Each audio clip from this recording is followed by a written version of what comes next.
So welcome to Friday Focus, March 18th, 2016. And I'm going to talk about something that we kind of alluded to at the meeting Tuesday.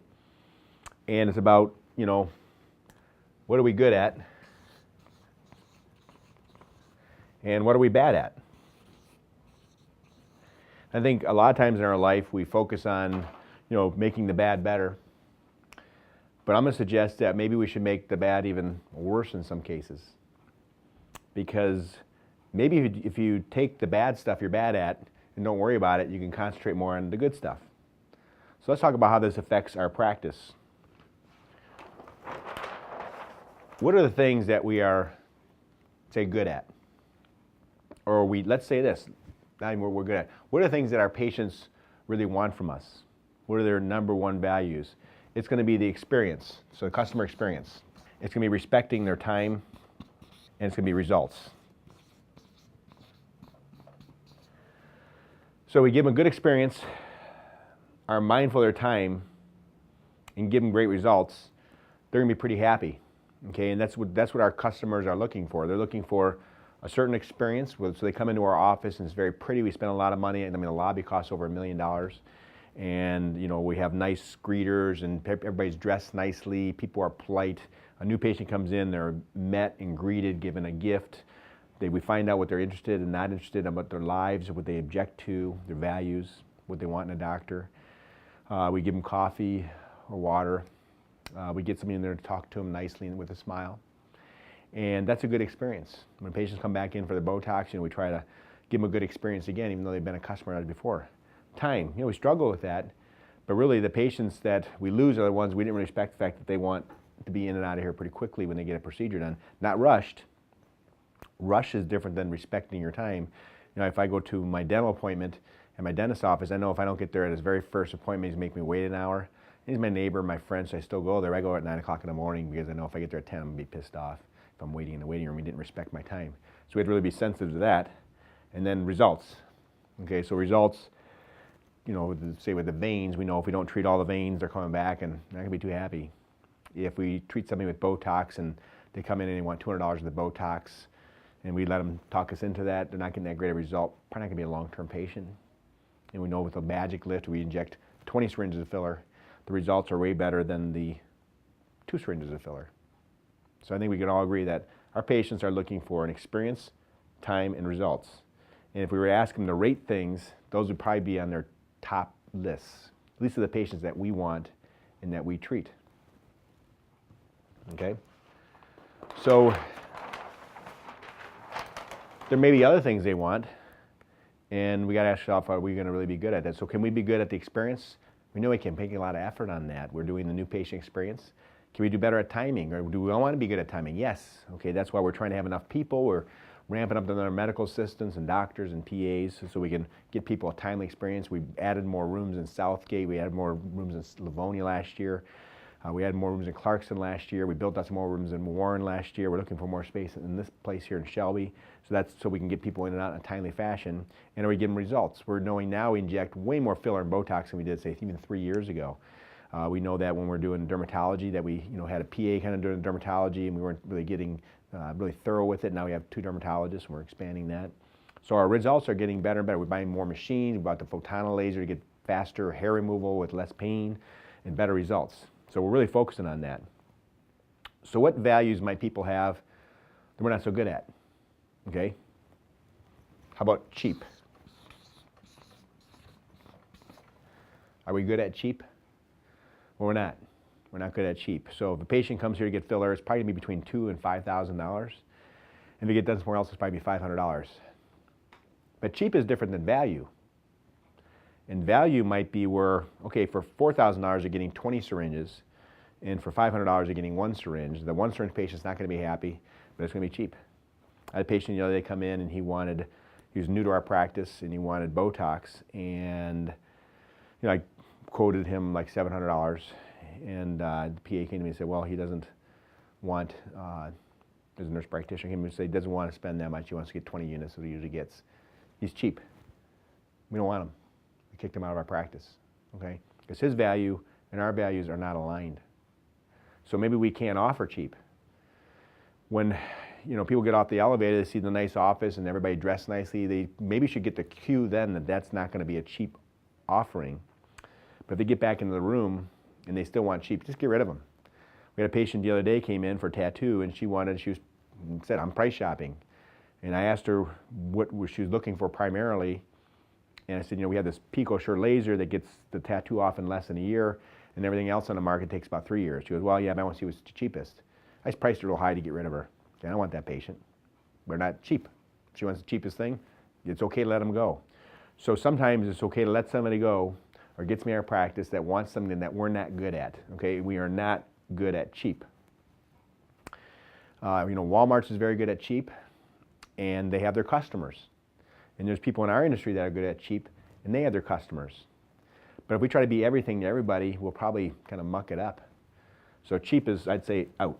So the people who want cheap, just let them know that they came to the wrong place. And I'm getting better at that when people say they're price shopping, and I ask them if price is number one concern, you're definitely at the wrong place. So we can part ways here rather than spend an hour doing a consult with them or try to talk them into spending more money.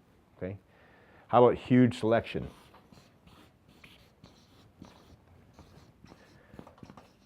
Now, huge selection, let's say look at a retail. So Walmart's got a huge selection.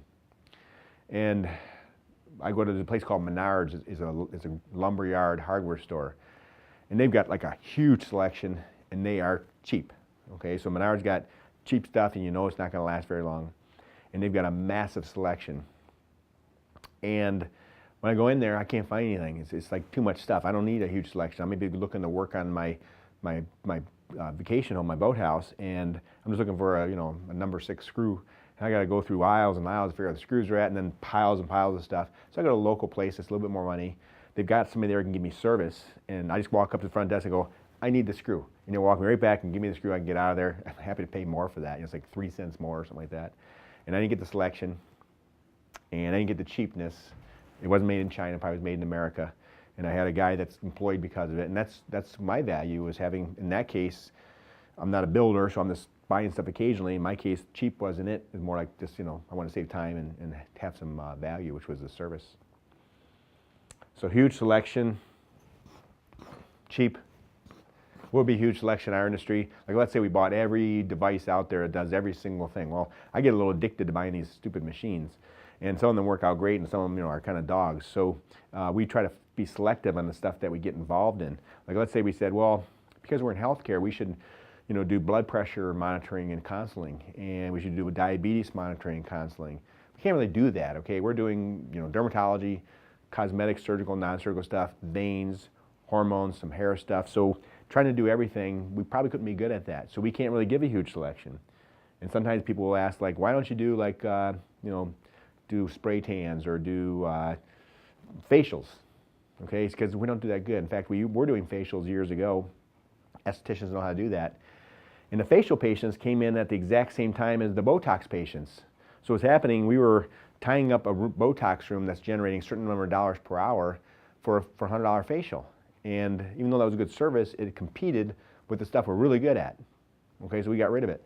I'm thinking sometime if we do that again, it's going to be in a different building or a different location, but not tying up a main production room. Okay. And how about going back to cheap and huge selection? I use an example at the meeting is IKEA. IKEA is the largest furniture store in the world, and they created a new value for people, which was, in the past, when you get furniture, you'd go to the furniture store, you'd meet the furniture salesman, he'd go over the American-made products that were very high quality, talk to you about how they put these finishes on it. Finish will last forever. You'd look at good durability, and you'd buy something that you could pass on to your children. And IKEA came along with, how about we have furniture that you have no commitment with? It is so cheap that you can just throw it away in a couple of years and get a new piece of furniture. And they actually created a new awareness, was maybe you don't get married to your furniture. Maybe you just buy furniture and throw it away. Well, that's their model, and they created a whole new model. We're not in that model, but they created a new model. Our new model might be the opposite. How if we no longer do $200 of the Botox, and we focus on the patients that want to get $5,000 of the Magic Lift, because we're really good at that. First off, nobody in the country can do this, no one, okay, because we have very aggressive pricing on our supplies from the manufacturers, because we have a big practice that can do that. We have the knowledge base that nobody else has. Look on the internet and see if you have any results that match what we get on our Magic Lift. It ain't gonna happen. So we're good at that, something nobody else could do. So why are we doing like $50 worth of Botox, right? It's kind of like, we're not really good at that. In fact, we're tying up a room, we're using our good employees and our great employees, and we're giving them water and coffee if they need it. You know, for $50 worth of Botox, we don't need those folks. There's plenty of places that can get that done.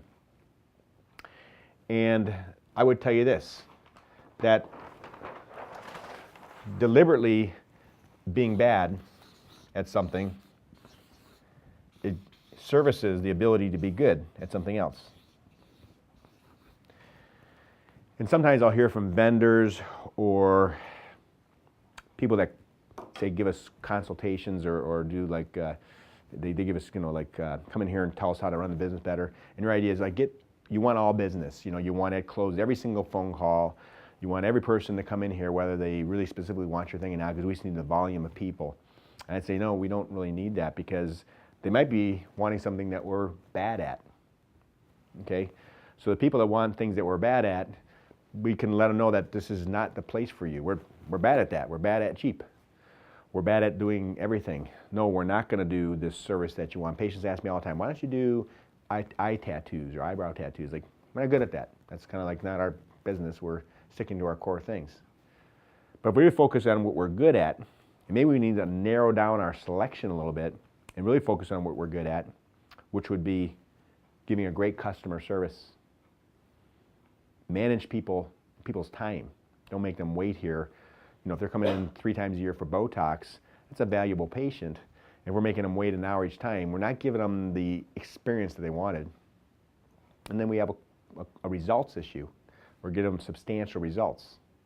So the patients that come in and they do a consultation, they've been, we open a new practice, this happens all the time. They come in, they've been getting Botox or filler or something else, they want to kind of try us out. We don't really need those patients. They're not that great for us, because what happens is they want to tell us what to do, okay? So if they want to come in here and the classic come in here, well, I've been getting Botox over here and then went over here and I just want to see how you guys do. I say, okay, that'll be $600. They go, oh, no, I get usually 10 units here and 5 here, 5 here, 5. I'm like, well, you're not our patient, because if you're going to tell me what to do, you can just go back to your other place and tell them, right? Because it's probably cheaper. You're going to save money because you're not going to get $200 of Botox here. It's not going to be the quality, because you're telling me how to inject the Botox, and I know, what's going to give you results.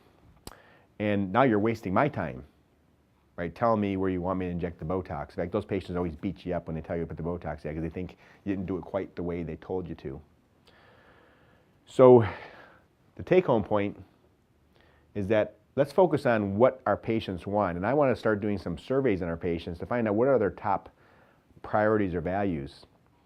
And I'm thinking, of course, you never know if you're right or not until you survey people. We have a little bit, but we haven't really done it scientifically. But I'm thinking they want a great customer experience, and they're willing to pay for that. They're wanting us to respect their time, okay?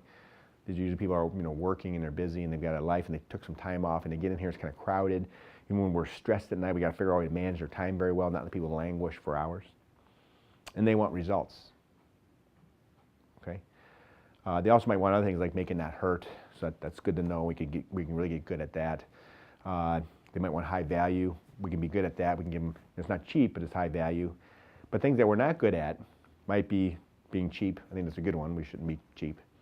And there's nothing wrong with cheap. I mean, when I buy certain things that are cheap because I don't want to, not use them very long, and I might get a cheap rent-a-car. So if I go someplace and I'm not going to use a car very much, I can get a cheap rent-a-car. It might be cheap and use Uber versus a private limo or something. So that's fine. But if I'm buying a car, I might want something that's going to be a little bit more, having the air conditioning and things I want.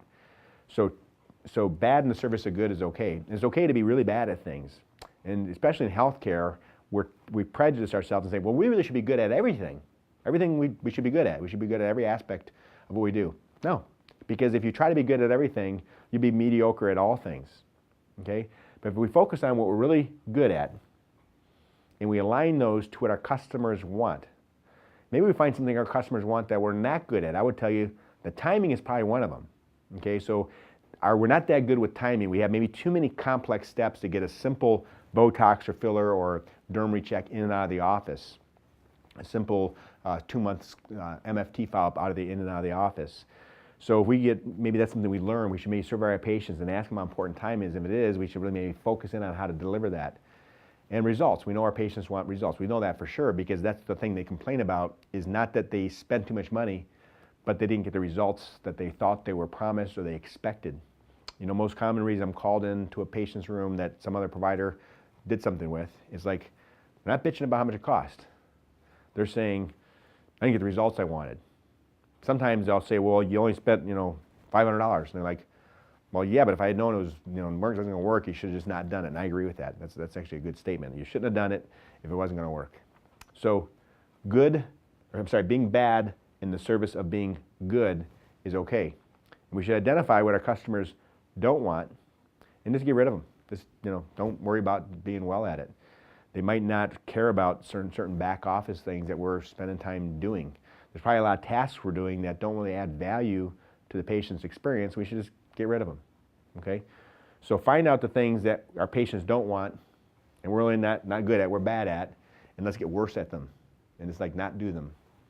And let's find out what our patients really want from their visit here, which I think is a patient experience, timing, and results. There might be some more things, and get better at those. So let's be bad in the service of being good at what our customers want. So we'll tip the goodness towards what they desire and the badness towards what doesn't matter to them.